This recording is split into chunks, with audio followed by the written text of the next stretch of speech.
नमस्कार दर्शकों, मैं सलोनी दायमा और आप सब लोग मेरे साथ खबरों की गूंज देख रहे हैं। सबसे पहले मैं आज सारे भारतवासियों को स्वतंत्रता दिवस की हार्दिक हार्दिक शुभकामनाएं देती हूँ। आज हमारे चैनल में हमारे साथ एक बड़े ही खास मेहमान जुड़े हुए हैं। भारत के शूरवीर जवान lieutenant colonel doctor Satish Dhage sir जुड़े हुए हैं। मैं आपका मेरे चैनल में हार्दिक स्वागत करती हूँ। धन्यवाद। सर ने बहुत सारी पदवियां हासिल की है और सर ने भारतीय सेना में बहुत सारा अपना योगदान भी दिया। इन्होंने झारखंड, अरुणाचल प्रदेश, जम्मू कश्मीर इन बटालियनों में काम भी किया है और इसी के साथ इनको नेशनल अवार्ड भी दिया गया था भारतीय सेना की तरफ से। 2012 में इन्होंने आईपीएस की परीक्षा भी पास की थी और सर ने अलग अलग पदवियां जैसे कि एमबीबीएस, एमडी, उसके अलावा एमबीए, हॉस्पिटल मैनेजमेंट और अभी वह एलएलबी परसीव कर रहे हैं। तो सर, हम अपना इंटरव्यू जो है वो स्टार्ट करते हैं। मेरा सबसे पहला सवाल आपसे ऐसा होगा कि आप हमारे देश मतलब जो देश की परिभाषा है वो हमारे जनता को कैसे समझाएंगे? सही मायने में सबसे पहले ही आपके सारे दर्शकों को 78वीं इंडिपेंडेंस डे की हार्दिक शुभकामनाएं। और जब आप देश की वहां पे बात कर रहे हो तो मुझे बड़े गर्व से हम में से हर एक व्यक्ति को ये महसूस होना चाहिए कि हम भारतवासी हैं। मैं सिर्फ इसलिए नहीं कह रहा हूं कि हमारा ये इंडिपेंडेंस डे है। विश्व में तो हमें पता है 200 से ज्यादा देश है, लेकिन भारतवासी होने का एक विशेष महत्व है। वो इसलिए कि भारत ही देश है जहां पर इतनी सारी विविधताएं आपको मिलेगी। विविधताएं भाषाओं की, विविधताएं धर्म की, विविधताएं जियोलॉजिकल एस्पेक्ट्स की, विविधताएं अलग अलग तरीके की इन terms of biodiversity. For example, हम अलग अलग देश वहां पे लेते हैं, वहां पे सिर्फ रेगिस्तान होगा, कोई देश होगा जहां पे सिर्फ बर्फबारी वहां पे होगी, लेकिन हमारा देश है जहां पर आपको हिमालय भी मिलेगा, जहां पर आपको जो है रेगिस्तान भी मिलेगा, जहां पर जो है समुद्री तट भी वहां पे मिलेगा। यानी ये वैरायटी हमारे पास है। ऐसा देश आपको मिलेगा जहां पे सिर्फ एक धर्म के लोग आपको मिलेंगे। हो सकता है वो इस्लाम वाले हो सकता है वो क्रिश्चियनिटी वाले हो, लेकिन हमारा देश है जहां पर धर्म से संबंधित भी, भाषाओं से संबंधित भी विविधताएं वहां पे मिलेगी। और ये विविधताएं होते हुए भी लास्ट 78 ईयर्स में अगर हम देखेंगे तो हम सारे एक है, वो यूनिटी है, वो इंटीग्रिटी है। इसकी वजह से मुझे लगता है कि भारतवासी होने का हमको हर एक भारतीय को गर्व होना चाहिए। इससे बढ़िया किसी भी इंटरव्यू की शुरुआत नहीं हो सकती। धन्यवाद सर आपका। आपके हिसाब से सिर्फ सेना में रहकर ही हम देश की सेवा कर सकते हैं, ऐसा बहुत लोग कहते हैं, लेकिन आपके हिसाब से इसके अलावा हम देश की रक्षा, देश की सेवा कैसे कर सकते हैं? जरूर, अगर सेना में अगर हमें वहां पर काम करने का मौका मिलता है, वहां पे सर्व करने का मौका मिलता है, तो मैं कहता हूं कि इट्स अ ब्लेसिंग। कहीं ना कहीं जो है वो भगवान की दुआएं हैं। इसकी वजह से हमारी मातृभूमि के लिए प्रत्यक्ष रीति से जो है वहां पे काम करने का, हमारे मातृभूमि के लिए जो है कहीं ना कहीं उसकी रक्षा के लिए वहां पर हमारा समय, वहां पर हमारी जो है अगर जरूरत पड़ती है तो जान भी देने का, एक तरीके से जो है वो सैक्रिफाइस करने का मौका मिलना, ये बहुत अच्छी बात है। लेकिन हर एक व्यक्ति को जो है वो मौका नहीं मिलेगा। 142 करोड़ जनता वहां पे है। 142 करोड़ में से आर्मी, नेवी, एयरफोर्स सारा अगर हम पकड़ेंगे तो हार्डली 14 लाख आर्म फोर्सेस के पर्सनल आपको वहां पे मिलेंगे। तो इसका मतलब बाकी लोग जो है वो देश के लिए कुछ नहीं कर सकते हैं क्या? बिल्कुल नहीं। हम जिस भी किसी प्रोफेशन में हैं, हम जो भी कर रहे हैं, अगर दिल से करते हैं, हम पूरी तरीके से खुद को उसमें झोंक देते हैं और उस फील्ड में अगर हम बेस्ट रहते हैं, एक्सेलेंस की तरफ जाते हैं, इसका मतलब आप क्या हासिल कर रहे हो? पर्सनल एक्सेलेंस हासिल कर रहे हो। और जब आप पर्सनल एक्सेलेंस हासिल करते हो, इसका ही मतलब कहीं ना कहीं आप एक अच्छे समाज को निर्माण करने में आपका जो है कहीं ना कहीं वहां पे कंट्रीब्यूशन दे रहे हो। एक अच्छा व्यक्ति अच्छा समाज बनाएगा, एक अच्छा समाज अच्छा देश बनाएगा। और जब मैं देश के लिए कंट्रीब्यूट करूंगा तो मेरा देश जो है संपूर्ण विश्व में सुपर पावर कैसे बने, संपूर्ण विश्व में जो है सर्वोत्तम कैसे बने, इसके लिए मैं कंट्रीब्यूट कर रहा हूं। इसकी वजह से मुझे लगता है कि अगर मैं स्टूडेंट हूं तो मैंने जो है एक बेहतरीन स्टूडेंट बनने के लिए प्रयास करना चाहिए। अगर मैं टीचर हूं तो एक बेहतरीन टीचर बनने के लिए प्रयास करना चाहिए। अगर मैं एक जर्नलिस्ट हूं तो बेहतरीन तरीके से, निष्पक्ष तरीके से जर्नलिज्म का काम करना चाहिए, डॉक्टर का काम करना चाहिए, इंजीनियर का काम करना चाहिए। फौज में जाते हो बहुत अच्छी बात है, लेकिन अगर फौज में भी नहीं जाते हो तो आपका सर्वोत्कृष्ट देश के प्रति देख के आप जो है देश को सर्वोत्तम बनाने में वहां पे प्रयास करोगे तो मेरे ख्याल से यही जो है देश की सेवा करने का एक तरीके से जो है तरीका हो सकता है। जी जी जी, बिल्कुल सही कहा आपने। आपके हिसाब से मतलब आपने भारतीय लश्कर सेना क्यों ज्वाइन की?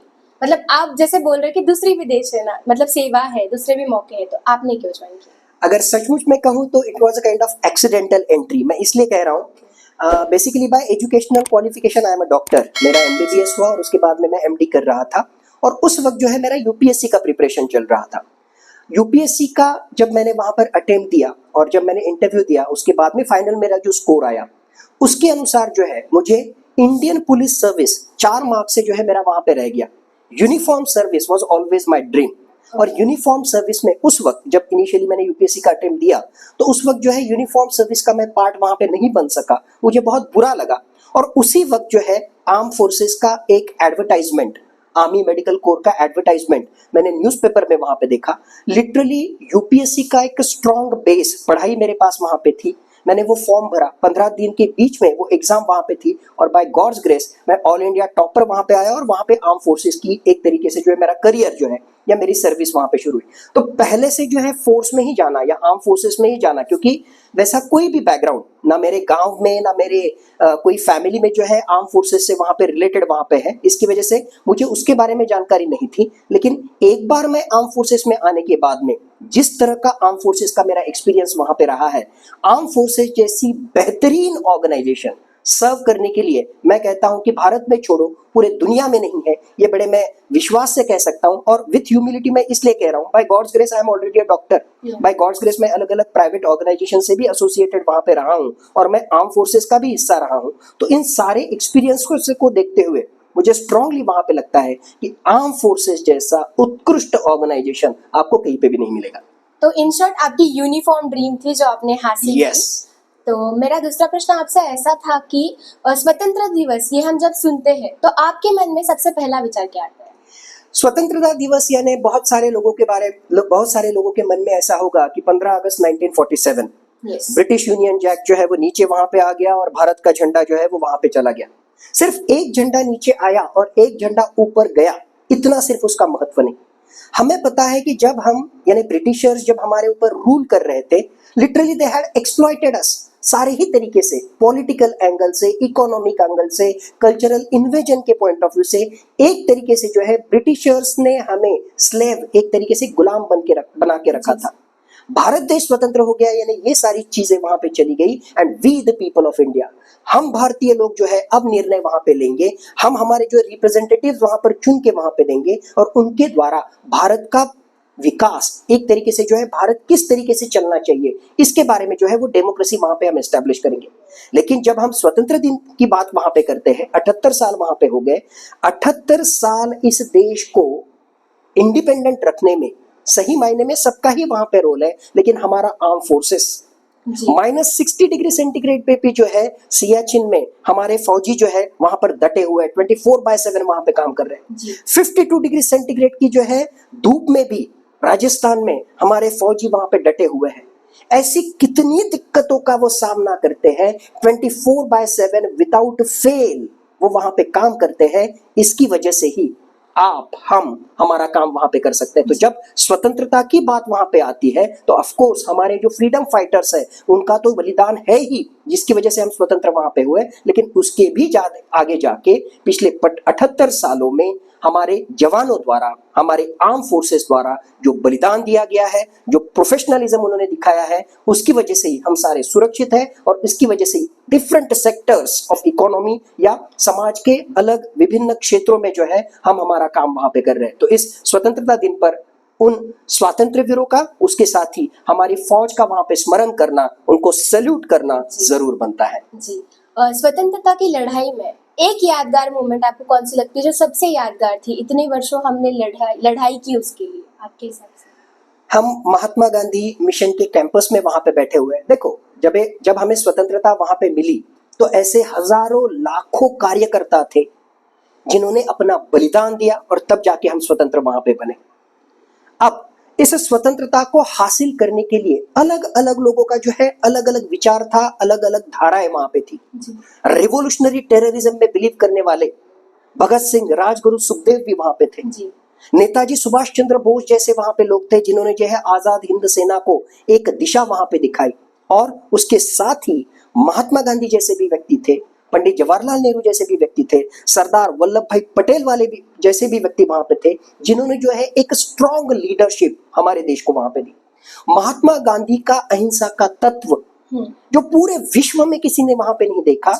और उस एक लाठी के आधार पर, वो लाठी चलाई नहीं, लेकिन एक लाठी के आधार पर उस फकीर ने जी पूरे विश्व के सामने एक आदर्श उनके सामने वहां पे रखा कि भारत जैसे देश को कैसे स्वतंत्रता प्राप्त की जा सकती है। और मुझे आज इस स्वतंत्रता दिन के ऊपर सर्टेनली महात्मा गांधी जी की याद आती है, और उनके साथी, एक उनके महत्वपूर्ण साथी सरदार वल्लभ भाई पटेल, जो भारत के पहले गृह मंत्री थे। हमने स्वतंत्रता तो हासिल वहां पे की, लेकिन उसके बाद में भारत के टुकड़े टुकड़े होने के जो है पूरे चांसेस वहां पे थे।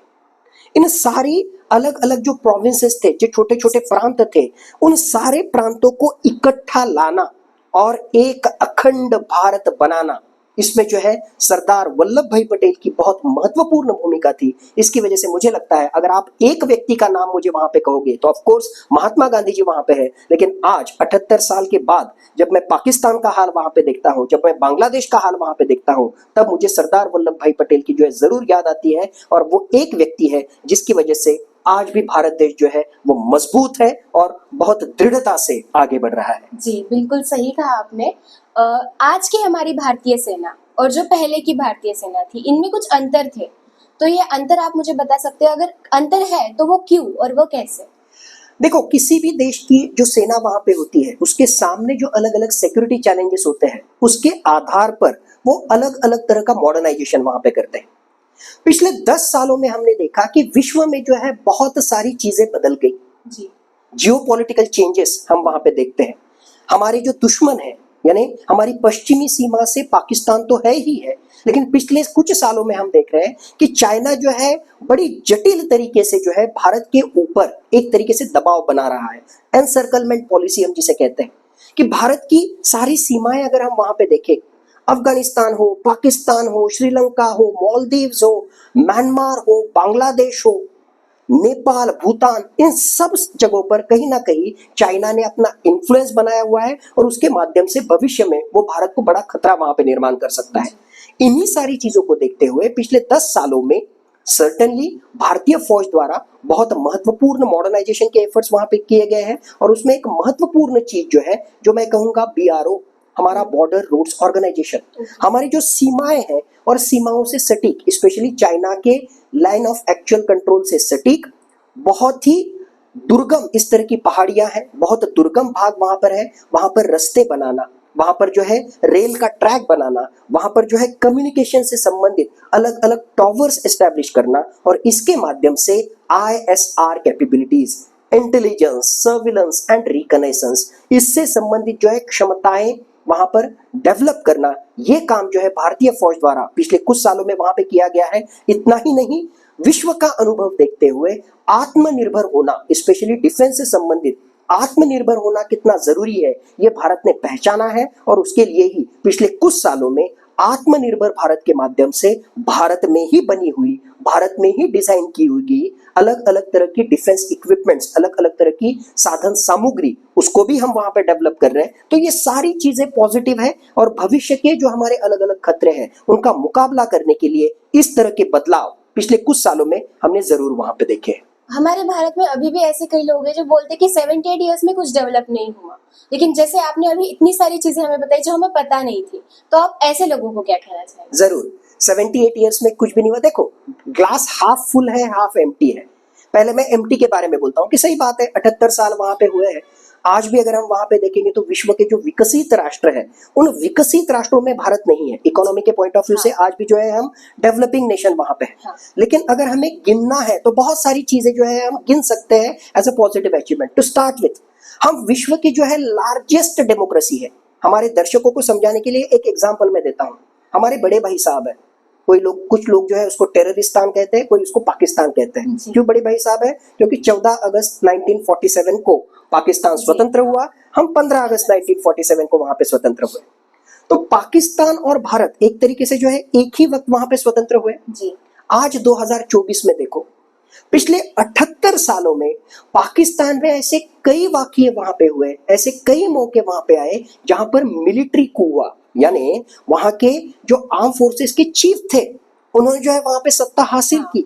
इतना ही नहीं, वहां के उस वक्त के जो राष्ट्राध्यक्ष थे, वहां के उस वक्त के जो चुन के आए हुए प्रतिनिधि थे, उनकी हत्या करने का काम भी पाकिस्तान में हुआ। जी आज बांग्लादेश की स्थिति वहां पे देखो, या 1975 से 1991 तक बांग्लादेश की स्थिति वहां पे देखो, वहां पे भी मिलिट्री कू वहां पे हुए हैं। पिछले 78 साल में मुझे ऐसा एक मौका दिखाओ भारत में कि इस तरीके से हमारे फौज ने सत्ता हासिल करने के लिए कोई प्रयास किया है। That is the professionalism of Yes. Indian arm forces. ये चीज जो है भारत में है, और इसकी वजह से ही भारत जो है विश्व की लार्जेस्ट डेमोक्रेसी वहां पर अभी भी जो है बरकरार वहां पे। दूसरी चीज, भारत देश जब स्वतंत्र हुआ 1942-1943 में जो है बंगाल, उस वक्त का जो बंगाल था, हाँ। बहुत बड़े पैमाने पे वहां पे फेमाइन आया, एक तरीके से जो है सूखा वहां पे पड़ा, और वहां पे जो है हजारों लोग अनाज ना होने की वजह से, सूखे की वजह से मर गए। हाँ 1947 में जब हम वहां पे स्वतंत्र हुए, एक पिन जिसे हम कहते हैं ना, उस पिन का भी जो है मैन्युफैक्चरिंग भारत में नहीं हुआ करता था। आज 2024 में पूरे विश्व में ऐसे कई सारे अनाज से संबंधित चीजें हैं, पूरे विश्व में भारत नंबर 1 है। जी गेहूं हो, सही राइस हो, डेयरी डेवलपमेंट हो, उसमें जो है विश्व में भारत पहले 3 देशों में वहां पे आता है as far as production is concern. हाँ। यानी जहां पर भूखमरी की वजह से लोग वहां पे मरते थे, आज वही भारत है जो विश्व में 1, 2 या 3 रैंक पर वहां पे आता है।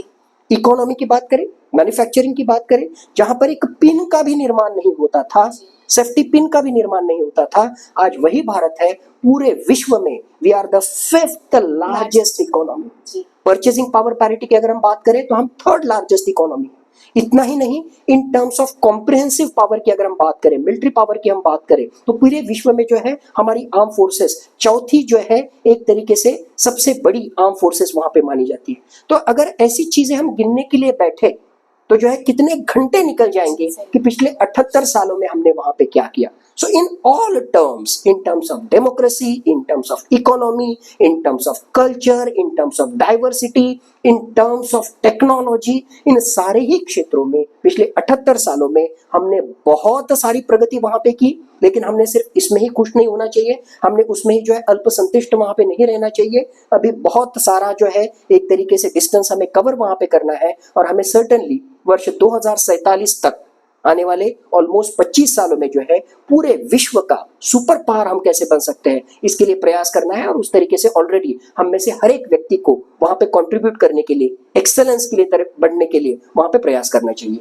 जी ये ऐसे लोगों के लिए जवाब था जो हमारे भारत को विकसित नहीं समझते हैं, तो आपको आपका जवाब तो मिल ही चुका होगा। जैसे हमारे बड़े बुजुर्ग हमें हमेशा कहते थे कि जिसको सब कुछ थाली में परोस कर मिल जाए उसको उसकी कीमत नहीं होती, उसको उसकी फिक्र नहीं होती है।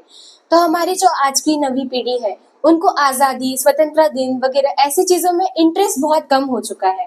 तो आप इस जनरेशन के बारे में क्या कहते हैं, उनमें इंटरेस्ट जो है डेवलप कैसे किया जाए, आप कैसे बोलते? बहुत ही महत्वपूर्ण चीज वहां पे कही, और जैसे आपने शुरुआत में ही कहा कि जो चीज हमें इजीली मिलती है उसकी जो है हमें वैल्यू नहीं होती है। जी हमें जो है भगवान ने 2 हाथ 2 पैर दिए हुए, ओके ठीक है, 2 हाथ 2 पैर वहां पे।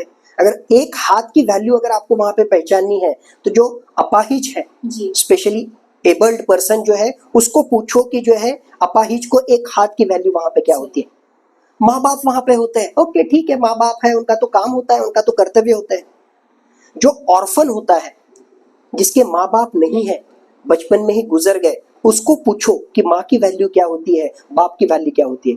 वैसे ही हम में से हर एक व्यक्ति, हम 1947 के बाद में हमारा बर्थ हुआ है, हमने जो है वो फ्रीडम का स्ट्रगल देखा ही नहीं। जी हमने जो है वो स्लेवरी क्या होती है, गुलामगिरी क्या होती है, वो जो है वहां पे देखी ही नहीं, सही ही नहीं। इसकी वजह से ठीक है हम स्वतंत्र है, उसकी हमें वैल्यू वहां पे नहीं रहती है। लेकिन पिछली चर्चा में जैसे हमने बोला, हम स्वतंत्र तो वहां पे हो गए, लेकिन इस स्वतंत्रता को बरकरार रखने के लिए बहुत सारा प्रयास करना पड़ता है। जी याद करो हमारे वो फौजी भाई जो अभी भी -60 डिग्री सेंटीग्रेड में वहां पे काम कर रहे हैं, अभी भी 21,000 फीट पे वहां पर जो है बंदूक तान के वहां पे खड़े हैं।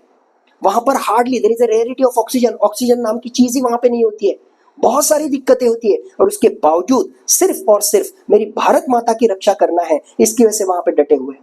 52 डिग्री सेंटीग्रेड में मैंने खुद जो है ये सारे एक्सपीरियंस लिए हैं। अगर मैं कह रहा हूं तो मैं जम्मू कश्मीर वैली में वहां पे सर्व कर चुका हूं। मैं जो है 52 डिग्री सेंटीग्रेड में मई महीने में राजस्थान में 3 साल लगातार 3 साल 3-3 महीने के लिए वहां पे एक्सरसाइज में वहां पे पार्टिसिपेट कर चुका हूं। तो मैं जानता हूं कितनी दिक्कतें होती है, और इन दिक्कतों को सहते हुए हमारा फौजी भाई, हमारे आर्म फोर्सेस के पर्सनल वहां पे क्यों डटे हुए हैं? क्योंकि मेरी मातृभूमि की रक्षा करना ये मेरे लिए जो है सर्वतोपरि है। जी। इसकी वजह से मुझे लगता है कि जिनको लगता है कि इजीली इंडिपेंडेंस वहां पे मिला, कभी जो है इन फौजी भाइयों के बारे में भी सोचो, कभी जो दिक्कतों से हमारे स्वातंत्र्य वीर वहां पे गए उनको भी, उनके बारे में भी वहां पे सोचो। और शुरुआत में मैंने जैसे कहा कि जो चीजें हमें ऑलरेडी मिलती है उसकी वैल्यू नहीं रहती है, थोड़ा सा ऐसा अगर हम सोचेंगे तो जरूर उस स्वतंत्रता की, जरूर उन स्वतंत्रता सेनानियों की और हमारी फौजी भाइयों की जो है कद्र करना, उनकी वैल्यू करना हम वहां पे सीखेंगे।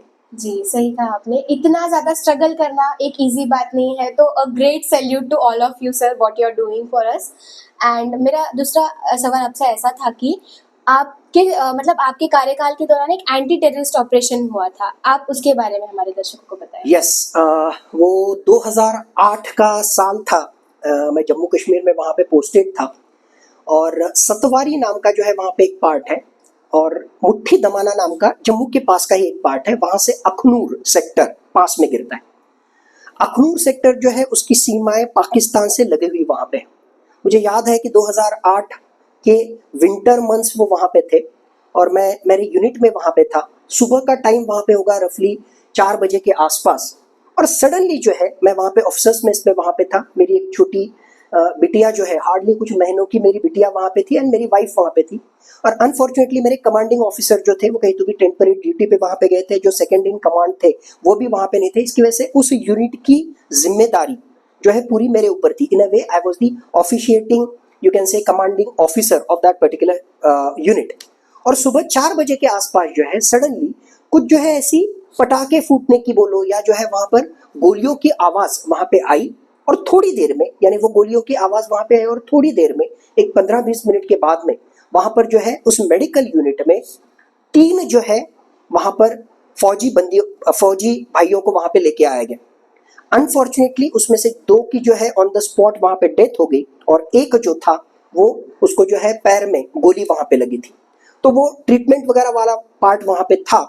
उतनी ही देर में इमीडिएटली वहाँ पे कॉल आया कि क्यूआरटी होता है, क्विक रिएक्शन टीम, और मैं भी उस क्यूआरटी का कंपोनेंट होने की वजह से immediately as the part of QRT वहाँ से मुझे मूव करना पड़ा। और तब मुझे पता चला कि वो जो पटाखों की आवाज़ या जो गोलियों की आवाज़ थी, वो आवाज़ यानी टेररिस्ट की थी, जो पाकिस्तान से वहाँ पे घुसे थे अखनूर सेक्टर से। और वहाँ पे एक जो पेट्रोलिंग करने वाले वहाँ पे जो जवान थे, एक चेक पॉइंट पे जब, और वो किस में घुसे, जो दूध वाला टैंकर वहाँ पे होता है, तो वहाँ पे ठंड थी तो सारा वहाँ पर शॉल वगैरह ओढ़ के वहाँ पे आ गए। और जब वहाँ पे चेक किया गया तो उन्होंने वो शॉल या वो जो है कंबल वहाँ पे हटा के उसमें से उन्होंने फायरिंग वहाँ पे की, जिसमें से ये 3 जो थे वो वहाँ पर उसमें से 2 की जो है डेथ हो गई, और एक जो है वो गंभीर तरीके से जख्मी हो गया। और उस रास्ते से वो जम्मू के पार्ट में वहाँ पे घुस गए।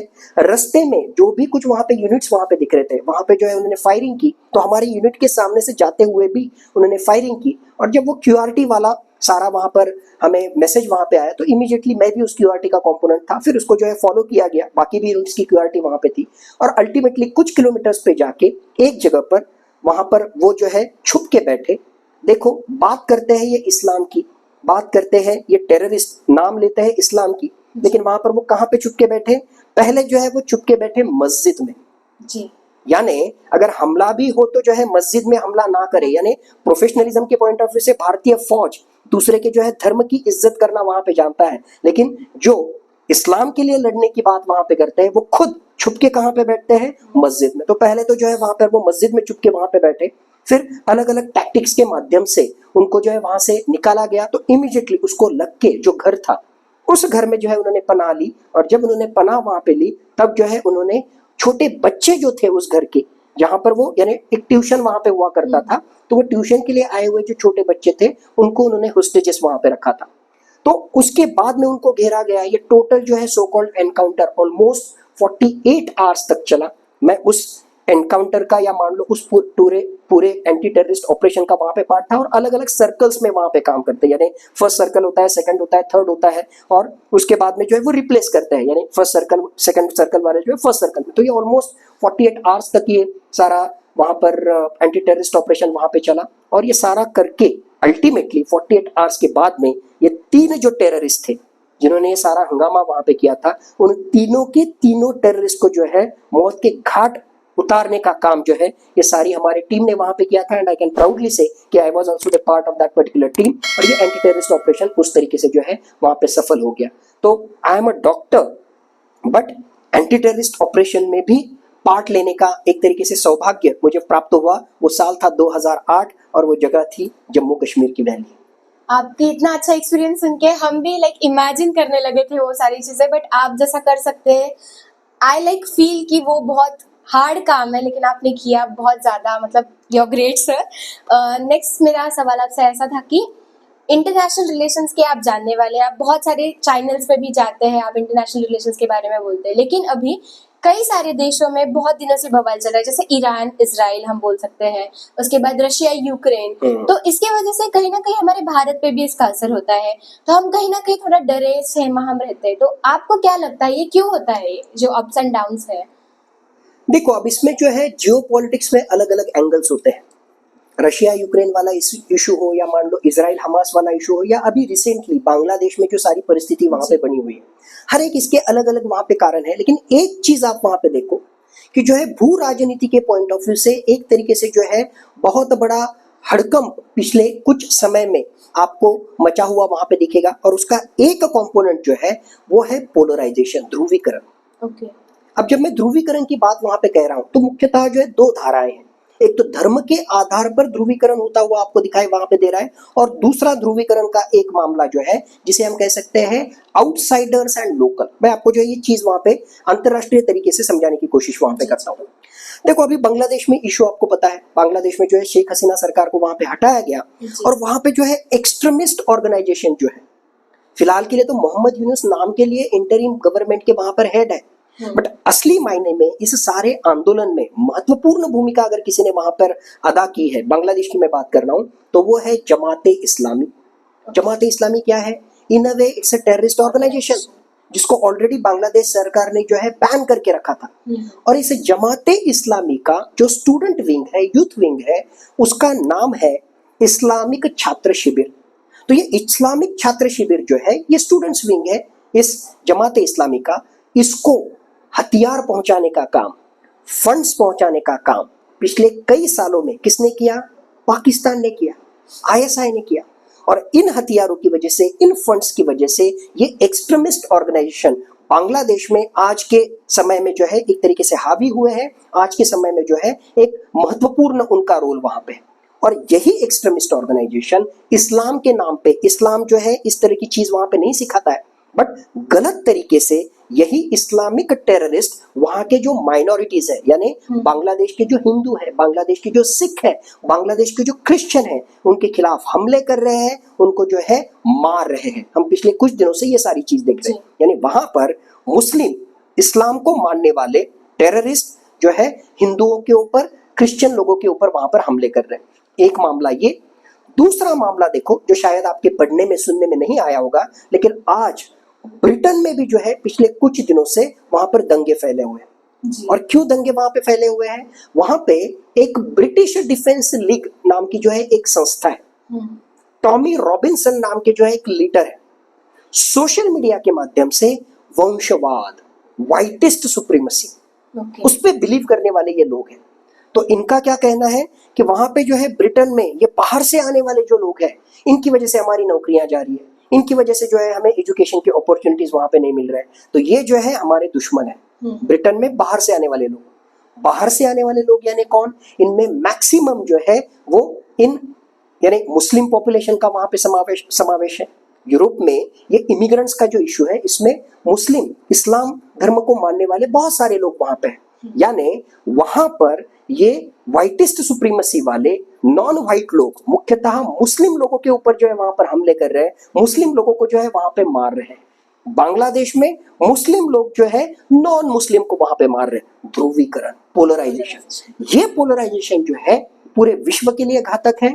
ये पोलराइजेशन जो है भारत के लिए घातक है। और गलत धारणा के ऊपर काम करने वाले ये इस्लामिक टेररिस्ट, जैसे मैंने कहा कि इस्लाम ये चीज वहां पे नहीं सिखाता है, इस्लाम जो है ये आपको वहां पे नहीं बताता है कि जो है बाकी सबको वहां पे मार डालो, लेकिन ये इस्लामिक टेररिस्ट इस धारा को मानते हैं और इसकी वजह से पूरे विश्व में जो अलग अलग इस्लामिक टेररिस्ट ऑर्गेनाइजेशन है, जिसमें आईसिस का समावेश है, जिसमें जो है अलग अलग तरह की, जैसे एलईटी है, Pakistan based, Afghan based, Syria based, ऐसे अलग अलग देशों में जो है ये इस्लामिक टेररिस्ट ऑर्गेनाइजेशन वहां पे काम कर रहे हैं और उनका एक ही उद्देश्य है, क्या? उनको हासिल करनी है इस्लामिक खलीफत, यानी पूरे विश्व में जो है एक ही रूल रहे, एक ही सत्ता रहे, एंड दैट इज इस्लामिक खलीफत।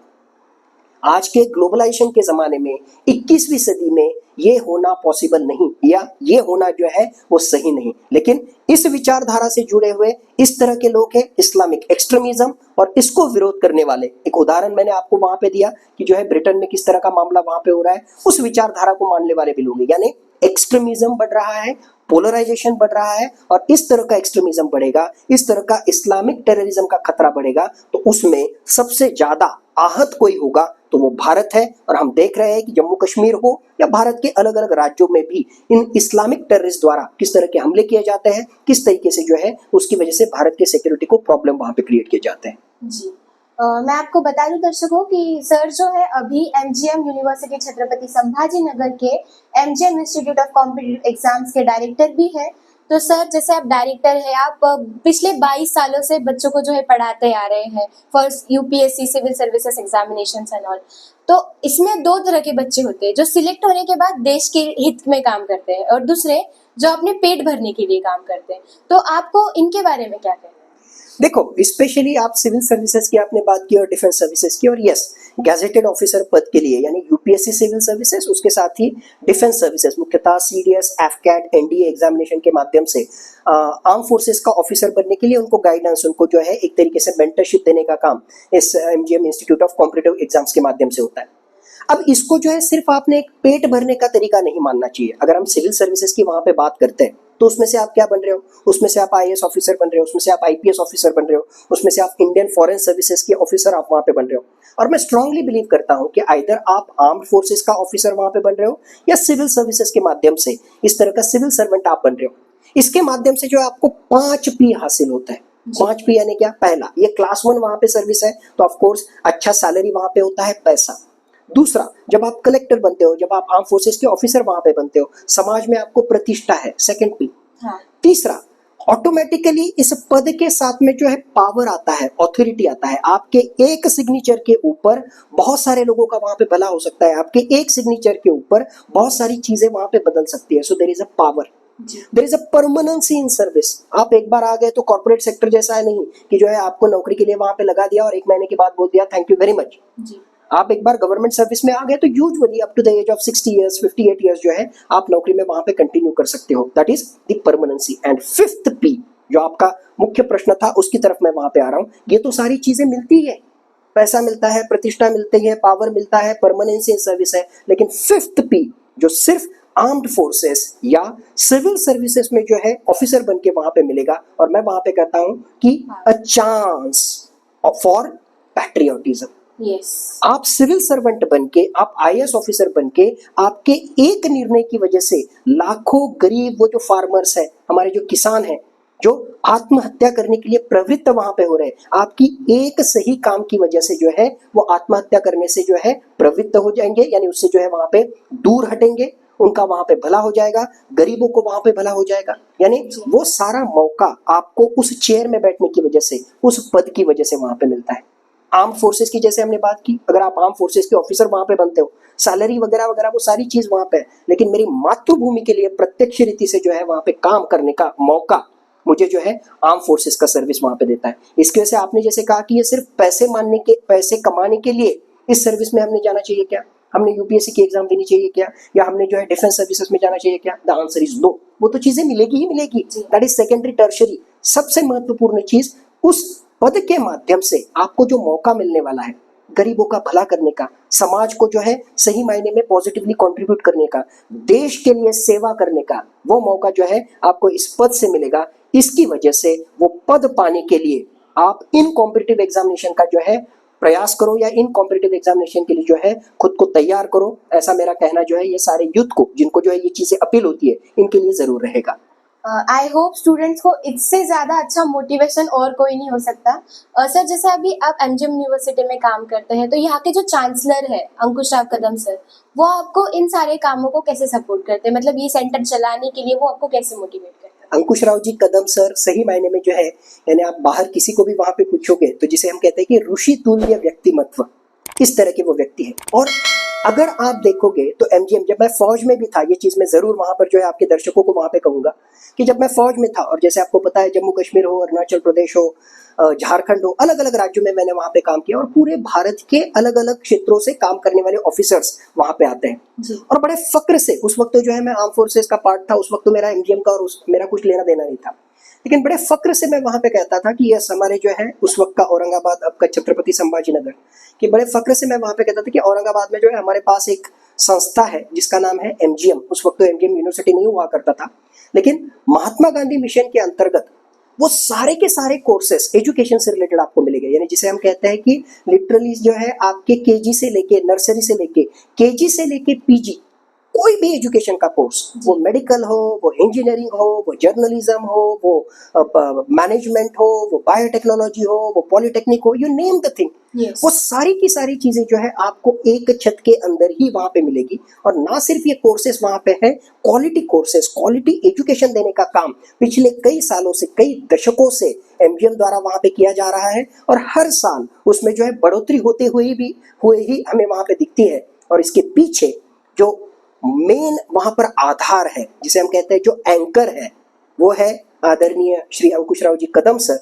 तो अंकुश राव जी कदम सर का विजन, उनका जो है वहां पे काम। दूसरी चीज में जरूर अलग अलग फोरम पे अलग अलग चीजों, यानी अलग अलग व्यक्तियों से बात करते वक्त जब बात निकलती है, तो ये जरूर मैं वहां पे कहता हूँ कि कदम सर से जो है बहुत सारी चीजें वहां पे लेने के लिए, लेकिन एक चीज मैं जरूर वहां पे कहूंगा कि आज भी सर की उम्र वहां पे देखो ऑलमोस्ट जो है वो अपनी जिंदगी के 8th डिकेड की तरफ वहां पे बढ़ रहे हैं।